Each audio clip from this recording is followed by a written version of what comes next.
So I had a cold over the past earlier parts of the video.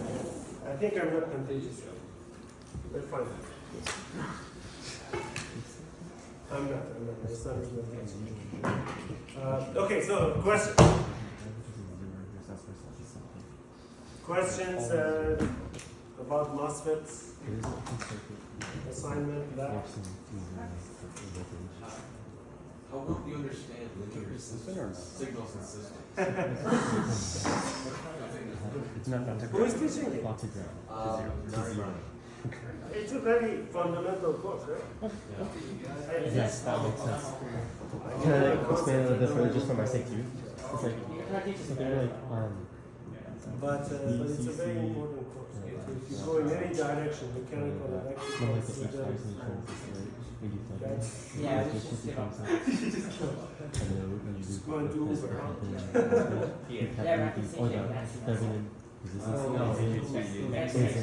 It's in parallel. What do they teach in that course? It's the Fourier transform, the Laplace transform, sampling theorem. Well, I mean, it seems we're mostly just doing Fourier series and transform because that's all we have time for. Okay. Yeah, the reason I was asking is because there's a major midterm on Monday, and that's probably why a lot of people are doing it. I can't tell. I don't know if I can. I don't know a lot of it stuff. But do you still have to calculate the Fourier transform of different functions, or you're assumed to be able to look them up? Because in my day, we had to calculate. They would give us a weird function and we had to calculate the Fourier transform. No, Yeah, we're we doing still this have series to- annually. Yeah, okay, good. Yeah, but we don't know. That's the problem. Yeah, I don't know, because those are fundamental concepts. They have to stay. If you look them up, you forget them as soon as you have to. But yeah, good luck with the exam. Muhammad is nice. And then he knows his stuff. He's a controls guy, so this stuff is right up his alley. So MOSFETs are too easy. Let's go home. Let's go home. See question 5. What did Yes, you I couldn't go. You want to go home? You know, my tablet is bad. I don't know how to do. Question 5. So what about question 5 or 6? 6 is voting. Oh, so which one? He does questions. What is the question? Yeah. How about you do question 6 right now, and then the people that are here get the bonus marks. True, yeah. Please? Thank you. Everybody likes it. So, okay, let me tell you how to solve it. I'm not going to solve it. We'll solve it together. Okay, what do we need to do? Let's go for it.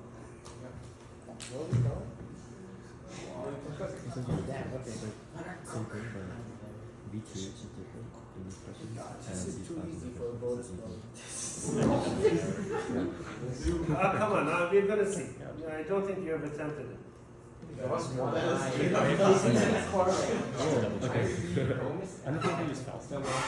Let's go through it. Super easy. So, DC analysis for the first stage, you already have a current, drain current 2 milliamp. If you want, you can calculate VGS from that, right? You have the current voltage relationship for IV VGS. And the gate voltage is, what is the gate voltage? 10 volts. 8 voltage, 90%.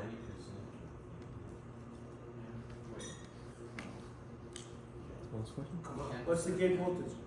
T1. No. 2. Oh, no. Yeah. Who said 2? This guy said 2. He was very sure. Yo, 2.1. That's the makeup. It's 0.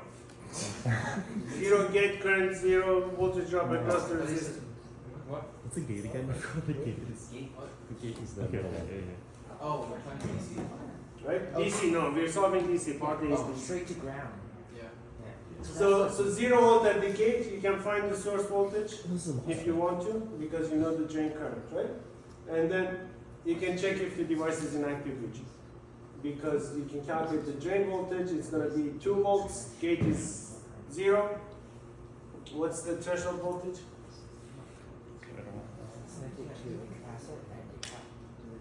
1.5. 1.5. So the device is in active region, in saturation. Okay, good. That's that. Second device, you look at the resistor value, so 1/20th of 20 volts is going to drop across that 2.5 megaohms, right? Or no, 2.5 of 20. So 2.5 volts across that way, so this voltage is 7.5, right? Write your KVL. 10 is equal to ID times 1K plus VSG plus 7.5. And then solve, right? So you do that and you solve. I don't really have the number, but we've done that a couple of times. So hopefully that won't cause too much headache. And then for this last guy, if I assume infinite data, this is 10.7 volts minus 0.7. I don't really need to do anything else here. So this is already at 1 milliamp. The device is in active region. This guy is easy. This one is easy. This one is a little bit of calculation. Okay. So DC part takes care of itself. It's DC. the hopefully everything will be active region, right? They should be. Now the AC circuit for this combination, I'm going to draw it over here. So let's say this is going to be my input. So for AC circuit, I get rid of the capacitors and DC sources, but I don't draw the small signal models for my transistors. Just keep the circuit less messy. And then my goal here is to see if I can reduce it to the core stages. So the capacitor at point A is gone. This is the 10 megohm at the input. Source of T1, I have this bypass capacitor, it's going to be shorted to ground.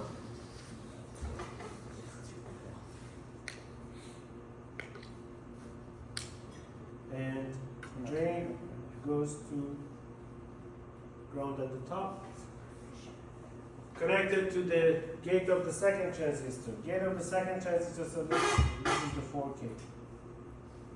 Gate of the second transistor, I have those two resistors in parallel, the 2.5 and 17.5. So 2.5 in parallel with 17.5.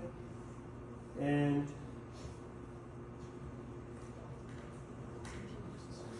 this is my transistor, second transistor. Source, again, I have the source resistor bypassed with this capacitor. Drain is shown up there. So the source is bypassed, and this is the drain.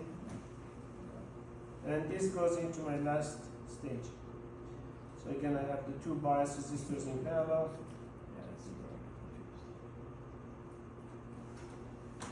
And my VG.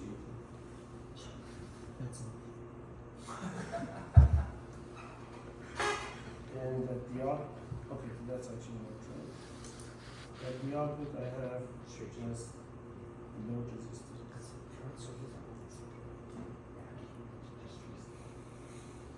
Okay, so this is the AC circuit for this amplifier. And I look at this, I should be able to see that I know everything here, right? So the first stage, the signal is going into the gate of that device, coming out of the drain, so it's a common source stage. I know gain is GMRC because GMRD, because the source resistance is 0 with a negative sign, of course. Right? And the second stage, same thing. Signal goes into the gate, comes out of the drain. So that's another common source stage, another minus GMRD. And last one, signal goes into the base, comes out of the meter. So it's a common collector or a meter follower stage. Gain is GMRE over 1 plus GMRE. So I know the gains. I just have to figure out when I, for example, here I say minus GMRD. It's voltage at the drain to voltage at the gate. Voltage at the gate is not the same as Vin. It's a voltage division between those two resistors. And RD that I say is not RD the 4K that I see over there. It's the resistance I have in the drain circuit. So it's 4K in parallel with 2.5 megohms in parallel with 17.5 megohms and the open circuit of that gate. At what point when we're doing this, in terms of magnitude, can we basically just say it becomes insignificant compared to everything else? Like, for example, we have the 10 megohm resistor with that 100k ohm resistor in the input. Can we basically just say it's basically equivalent to V and then go from there? Because it needs, I'd say if you're within 5%, you're close enough, practically.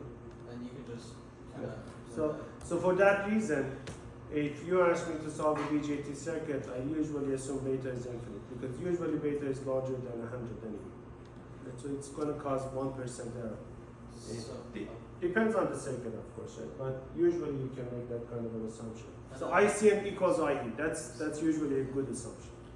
No reason to. And then where you have those like 2.5 mega ohm, can we almost assume that's open circuit because it's just so. So if you do the calculations, the answer of 4K in parallel with 2.5 maybe in parallel with 17.5 maybe is 4K. Those are just 10 times larger is infinite. Too large. 10 times larger means 10% error if you ignore it. But this is more than 100 times larger, right? So GMRD for this guy is easy. So the voltage here is going to be the same as V in. RD, the equivalent resistance of the drain is going to be Jet 4K. That is easy. For this second guy, I have a BJT. A BJT has a small input resistance. I have to worry about that. And I usually bias BJTs with smaller resistors as well. In here, I'm using mega ohm resistors. In here, I have to use kilo ohm resistors because I have a base current to worry about. But anyway, so the gain of this guy is also GMRD. The gain is from here to here. The voltage here I already calculated. It's so many times this. The voltage here, RD, I have to calculate the equivalent resistance I have here. So if this 14K in parallel with this 107K, in parallel with that 93K, in parallel with whatever I see to the base of this guy. Right? And how much is it? It's R pi 3 plus beta plus 1 times 10K. That's probably going to be too big. And it's going to be dominated by this 14K at the end of this story. Right? The differences are not that big anymore. Right? So now 14K in parallel with 107K is not 14K anymore. It's probably something like 11K. And you have that 90K. Why the hell does this do that today? Yeah, this sense is Sorry. Friday. Who wants to go home? Like this is its home. Sure, it's tired. Anyway, and then I think what was the last one? That was the last one. So that's your bonus. I was wondering, could you quickly just go over like when you have like either a BGT or a MOSFET, when they're connected, how you actually calculate the gain between each of them? I'm not sure I'm familiar with that precisely. Any of these previous problems is like what you're saying, or? Like even that one, the third one there. So third one, you cannot assign gain to T1 and T2 separately because the signal doesn't go from T1 to T2. Well, it does, but it comes back from the drain side. So the two are not separated. The two are not two independent stages. You cannot say I have this much gain from the first guy and this much gain from the second guy. These two you have to consider as a combination. Right? So for that one, you cannot break it into AC circuits. You have to draw the small signal circuit and analyze it that way. Okay. So do you want something like that or something that you can actually separate? The separate ones I was curious about.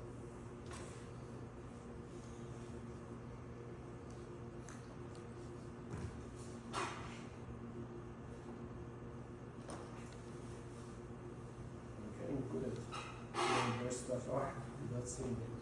Okay, so let's use an example.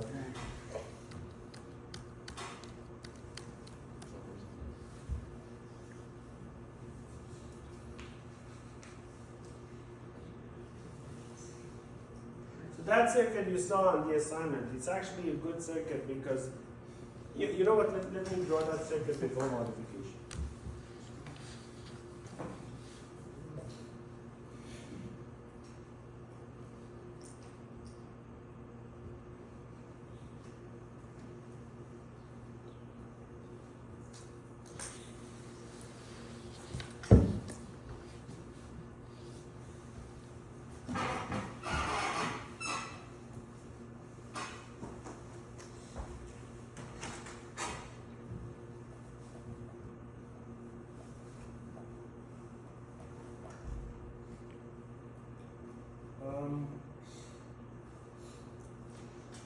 Let's just do this. I can do this. Either way, so if I do it this way, then I don't need the resistor and the drain anymore.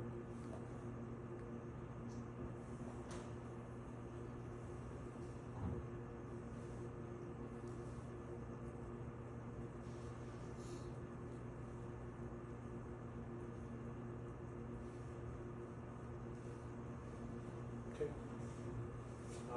So these are coupled at DC, so you have to do the DC analysis together. What you do is go on, based on this I bias thing here, you calculate VGS that you need to get that for this I bias. Gate voltage is 0, that's just to make sure it is 0. If you don't put that resistor at the gate voltage can fluctuate. You don't know what it is, because it's the voltage between two capacitors, can be anything, right? So you set that voltage there, this resistor there, you usually use a large value to make sure it is 0. But then you calculate VGS. Once you have VGS, you subtract VDE from it, and you have the voltage here at the emitter, and from there you can calculate the emitter current and the collector.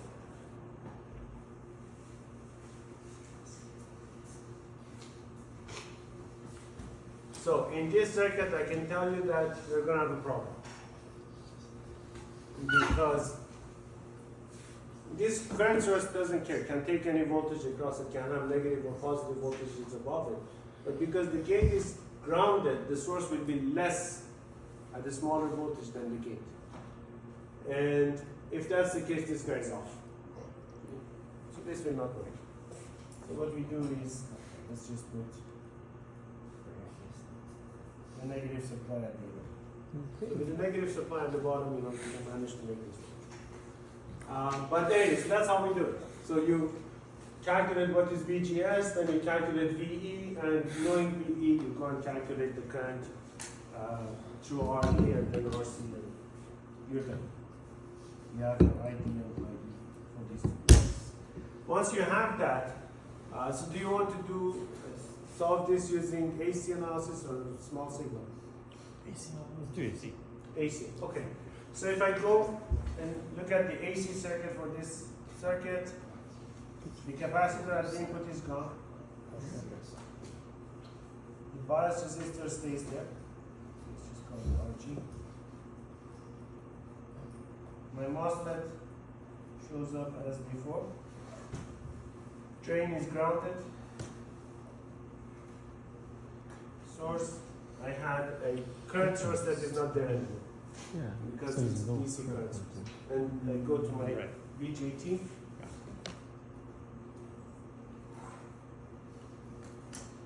Bypass the emitter to ground and have a resistor here at the top that goes to ground as well. So if I look at this, I have a first stage where the signal goes into the gate, comes out of source. So this is a common drain stage. Right? And there's no other connection to mess it up. Second stage, signal goes into the base, comes out of the collector. So this is a common emitter stage. And again, nothing is messing up anything here. So this is the CD stage, and this is the CD stage. For CD stage, common drain, it's GMRD form, so let's just call this T1 and T2. So GM1RD, RS over 1 plus GM1RS. That's the gain for a common drain amplifier. So what is RS? RS is the equivalent resistance attached to the source. The current source is out. What is left is the resistance that I see when I look into the base of this guy. What is it? It's R pi plus beta plus 1 RE. There's no RE. It's just R pi plus.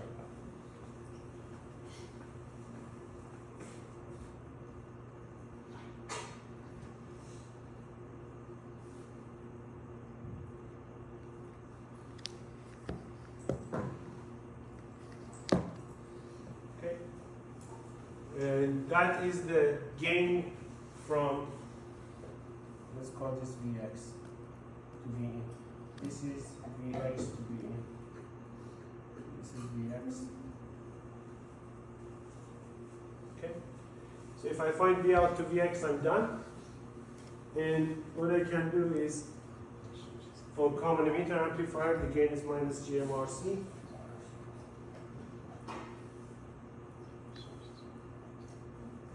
It's GM2 RC. And that's really it. In this case, it was easy. RC circuit just has, collector circuit just has one resistor in it. And GM2 you find from the DC analysis. And this was too easy, but is there anything more complicated than this that you want to discuss? Just if you have the textbook, find me an example. I was just wondering if there's like shortcuts for looking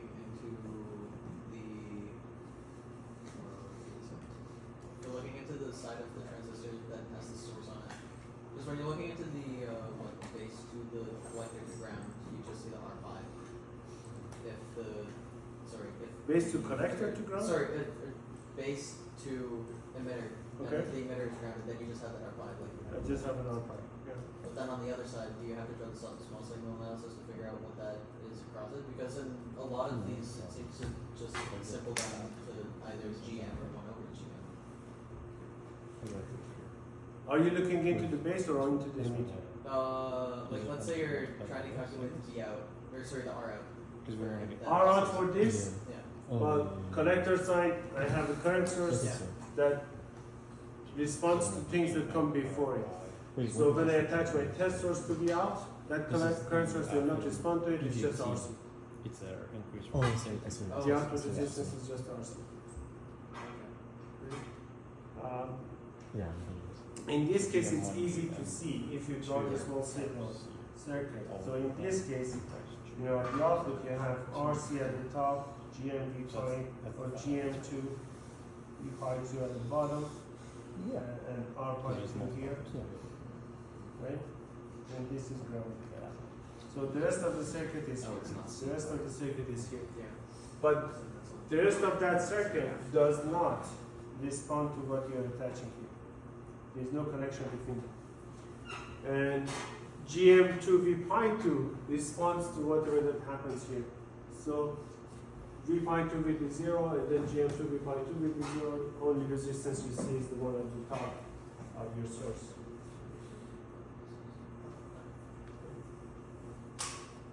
Do you want to do one with small signal or AC? Yeah, just one of the questions I had was when I look, do I look back and look forward when I take my resistance? Good question. Depends on how you want to solve the. You never look back, but you can look back, right? So if you have a multi-stage amplifier.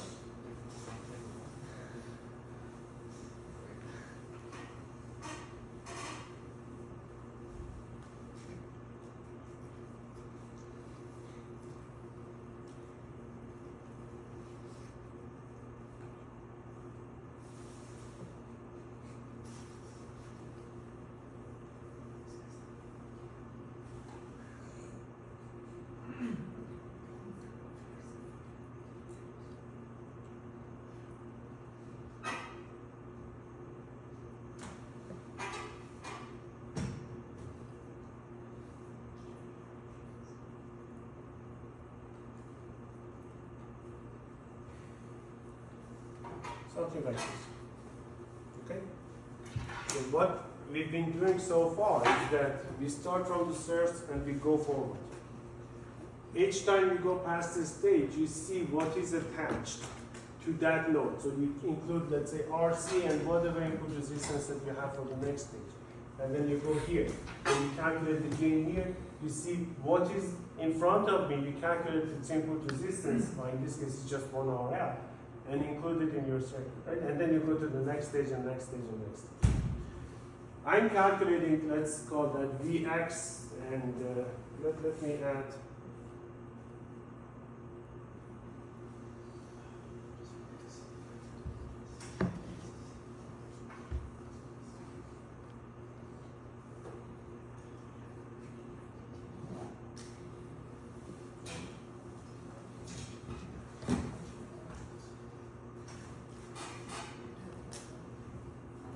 Okay?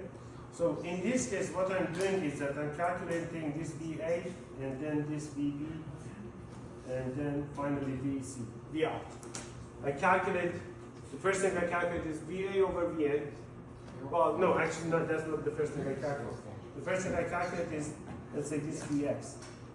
It's Vx over V. Then I calculate VA over Vx. Then I calculate VB over VA. And then V out over VB. Each time I'm going forward, I'm looking into whatever in front of me. Everything that is over there, I put the resistor in its place and calculate the voltage of that node. Then move over here. I put everything that is in front of me as a single resistor in its place and calculate the gain, and so on and so forth. Okay? You can do the opposite thing from the output. You can say, okay, the gain of this stage is, let's say this common source stage, is GMRS, a common source is easy. GMRS over 1 plus GMRS. So this gives you the gate to source ratio. Then you have that ratio, so you have V out to VB. Now you want to find VB to VA. The gain of this stage is, this is a common emitter stage, so it's minus GMRC over, so let me draw a simplified model, and maybe it's easier to explain it that way.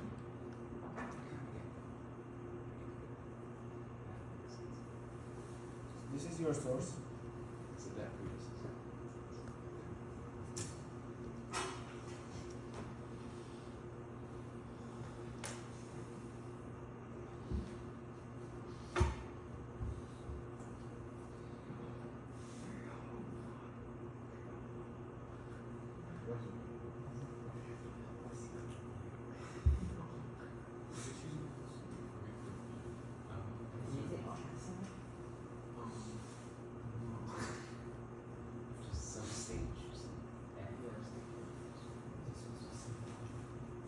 Okay, we are trying to reduce any circuit that we see into something like this. Okay? So we say, I'm looking forward. So what I do is that I go and calculate what is the input resistance from this point, and I find the voltage here. Let's say call this VA. So input resistance when I look forward, it's, let's say, the R in of this first stage, R in 1, right? And then I go past that to calculate VB. I say, okay, I'm going to see what I'm seeing over here. Replace it with one resistor. That's the input resistance of the second stage. Let's say RI2. And then calculate that voltage. But to calculate that voltage, if you take this model, there is a voltage drop between the R out of the first stage and the R in of the second stage. So you have to take that into account, right? So when we're doing it with transistor circuits, you're putting all those resistors in parallel and in series, and the collector. Oh, that's what you do, and so on and so forth. Right? But you could also go from this side. You say, okay, I want to find this voltage. If the input to that source is VC, whatever, then the voltage here is the voltage division between the output resistance of the stage that I see before me and what I have here, right? So you go and you basically, instead of modeling what is in front of you as a single resistor, you're going back towards the source. What you do is that you say, I have a Thevenin circuit behind me, right? It has a resistor, which is the output resistance of whatever stage you have, plus some source. The Thevenin source, I still don't know. It's some coefficient of Vn. I don't know that. I'm trying to find that out. But it's the output resistance that you want, because you want to see how much of that voltage appears across this. Then you calculate that, and you have, let's say, K VTH for your total input voltage, but the ratio at the output. The ratio is what matters. You go here. Behind this, you have this K2 VTH because of this. So it's K1, K2 VTH, but there is a voltage division between the output resistance of that guy and the input resistance of this guy. And you go back like that, right? You can do it that way, you get the same results. But you have to keep track of that Thevenin ratio. And it's easier if you just go forward, because in front of you there is no source. You can model everything as just a single resistor. If you're going back, you have to put the full Thevenin thing back, right? Full Thevenin thing is that source plus source resistance. So you're doing two things instead of one. But you should be able to do it, and you should get the same results. But don't go back and forth. Because if you go back and forth, if you're doing it correctly, you're calculating Rin. When you calculate Rin and calculate the resistance of this node once, you calculate some voltage. But if you go back and calculate the output resistance and calculate the voltage here again, you should get more or less, actually you should get the same ratio if you do it right. But you already have that number, right? So you don't go back and forth. Just one direction, and it's easier if you go from source towards the end, because there's nothing in front of you that produces a signal. Okay, anything else? Anything? Very quick. Could you just clarify what's with the absolute values around the VTH when you're talking about stage? Yeah, so the negative VTH are for P MOSFETs have a negative VTH, and MOSFETs have a positive VTH. So when I give you the absolute value, it means that both transistors have the same value of VTH. So for PMOS, use the negative, put a negative sign in front of it, and for NMOS, it's positive. Do you want me to make it more confusing or not? There are two types of MOSFETs. We talked about one. So N MOSFETs can have negative threshold voltages, but we don't talk about this. So N MOSFET, as far as we know, has a positive threshold voltage. P MOSFET has a negative. The chemist quiz makes a survey, so it was like 3% bonus. How is that? Is that just made that up, or what, like? Sorry, say it again? Yeah. Pull it up exactly. You said you give us 3% if we did the quiz. Yeah. So we get- that 3%, my 3%. Yeah. Okay, so what's the question? Well, Is that did you just make that up so we would take the quiz, or is that Yeah. a real thing? Because I wanted answers from everyone. But do we get the 3% still? Yeah. Oh! Yay. Or are you happy? If everybody's getting 3%, nobody's getting it. Wait, you Let me see something. right? No, I'll give you 3%. Of the final grade? Yeah. Yeah, because You serious?